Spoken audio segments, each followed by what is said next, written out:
अगर आप एक मार्वल फैन हैं तो आई एम श्योर आपने अल्टीमेट स्पाइडरमैन तो देखा ही होगा, और अगर आप इंडिया में रहते हैं तो आपने अल्टीमेट स्पाइडरमैन को हिंदी में देखा होगा। I hope so.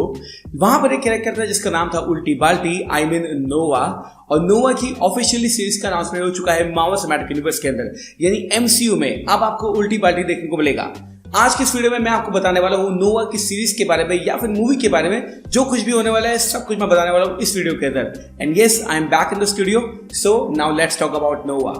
सबसे पहले अगर न्यूज की बात करें ना, तो मार्वल की किसी भी ऑफिशियल सोर्स से ये नहीं आई है। हालांकि केविन फाइगी ने पास्ट के अंदर बहुत बार कहा है कि नोवा के ऊपर हम काम करने वाले हैं। ऑफिशियली कभी नहीं कहा, लेकिन फाइनली डेडलाइन ने अब रिपोर्ट किया है कि मार्वल सिनेमैटिक यूनिवर्स में हमें रिचर्ड राइडर या फिर सैम अलेक्जेंडर की ओरिजिनल स्टोरी देखने को मिलेगी। यानी मैं बात कर रहा हूँ नोवा की।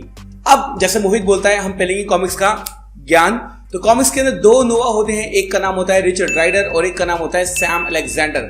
मेरे हिसाब से मार्वल सिनेमैटिक यूनिवर्स के अंदर रिचर्ड राइडर की ओरिजिनल स्टोरी हमें देखने को मिलेगी, क्योंकि ऑलरेडी इसके बारे में सेटअप किया जा चुका है।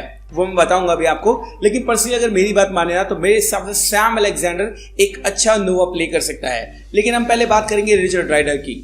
तो रिचर्ड राइडर की ओरिजिनल स्टोरी में होता क्या है, एक कैरेक्टर होता है जिसका नाम होता है कॉर्प्स मंडे या फिर रो मंडे। जब वो मरने वाला होता है ना, यानी नोवा कॉर्प्स का लास्ट मेंबर जब मरने वाला होता है ना, तो वो अपनी पावर्स को एक टीनेजर को दे देता है और वहां पर वो बन जाता है नोवा।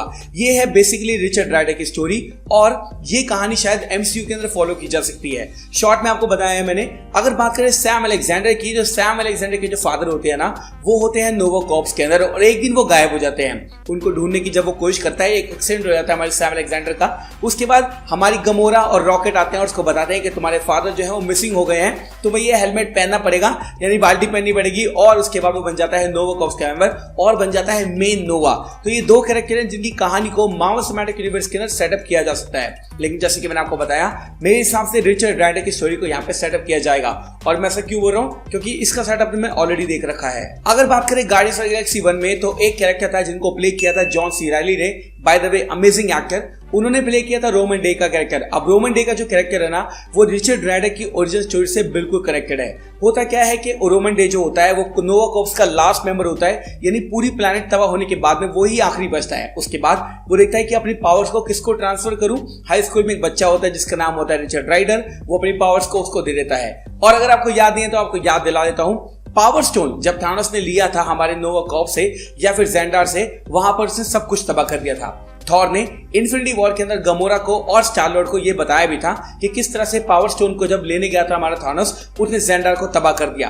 यानी ओरिजिनली जो एकदम ओरिजिनल स्टोरीज की बनती है ना, वो मार्वल सिनेमैटिक यूनिवर्स में रिचर्ड राइडर को लेकर ऑलरेडी सेट है, which is great. There are 6 stones out there.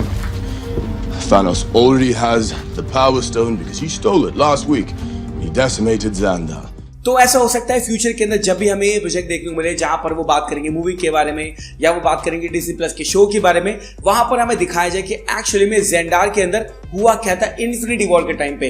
क्योंकि ऑब्वियसली जब थानोस आया होगा पावर स्टोन को लेने के लिए, तो जो नोवा कॉर्प्स है या फिर ज़ेंडार के जितने भी पुलिस वाले हैं वो सब उससे लड़े होंगे, और उसके अंदर उसने ज़ेंडार को तबाह करते पावर स्टोन को लेने के बाद में वहां पर हमारा जो रोमन डे है उसकी पावर्स को ट्रांसफर किया गया होगा रिचर्ड राइडर पर, और ये ओरिजिनल स्टोरी होने वाली है हमारे नोवा की।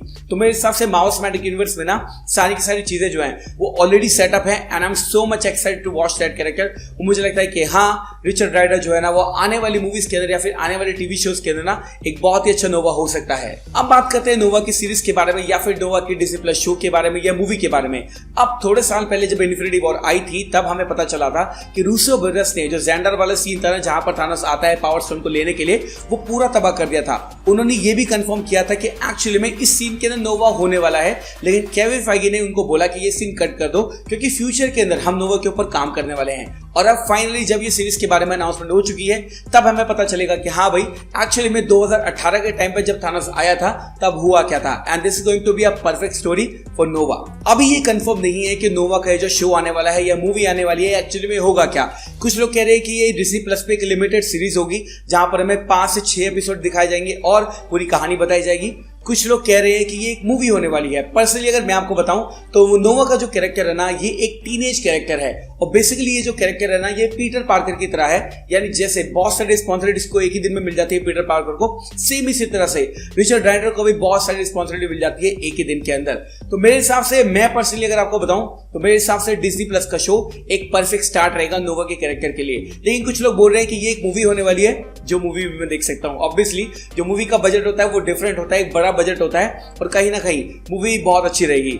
डिज्नी प्लस के अगर शो बनाते भी हैं तो जो कैमियो वगैरह होंगे वो कम होंगे, लेकिन अगर मूवी का बजट की बात करें ना तो मूवी के अंदर वो guardians of the Galaxy, Marvels और बड़े बड़े कैरेक्टर्स का भी कैमियो दे सकते हैं।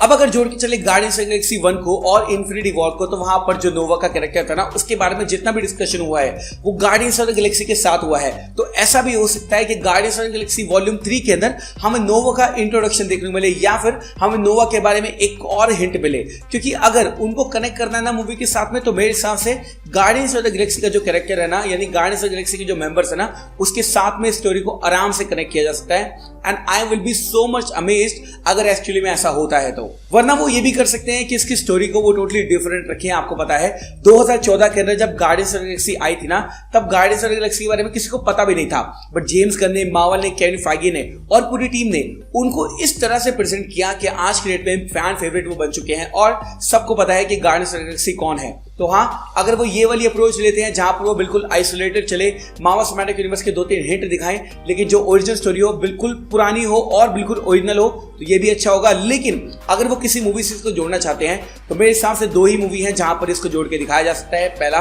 गार्डियंस ऑफ द गैलेक्सी 3 या फिर द मार्वल्स। अब द मार्वल्स मूवी भी एक स्पेस बेस्ड मूवी होने वाली है जहां पर हमें कैरल डैनवर्स, ब्री लार्सन देखने को मिलेगी और हमारी मोनिका रैम्बो देखने को मिलेगी और शायद और कैरेक्टर देखने को मिलेंगे।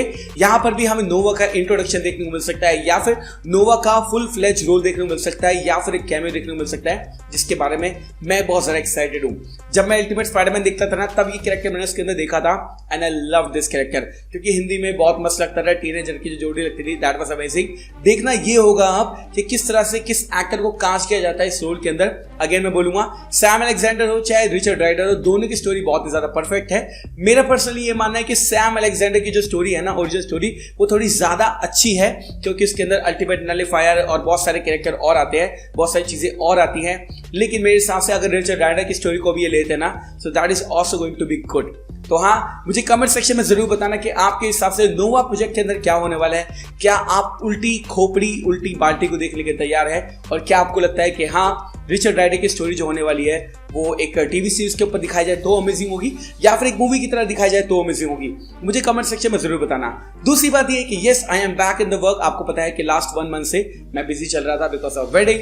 Now wife is here, everything is fine, I am back in the studio. So now आप रेगुलर वीडियो आएंगी। मुझे कमेंट सेक्शन में जरूर बताना कौन से वीडियो पे आप जरूर देखना चाहेंगे आगे फ्यूचर के अंदर। Thank you so much for watching this video guys. मैं हूं सचिन निगम, मिलूंगा आपसे अगली वीडियो के अंदर। Bye guys, take care, love you all and have a great amazing day. And yes, it's great to be back.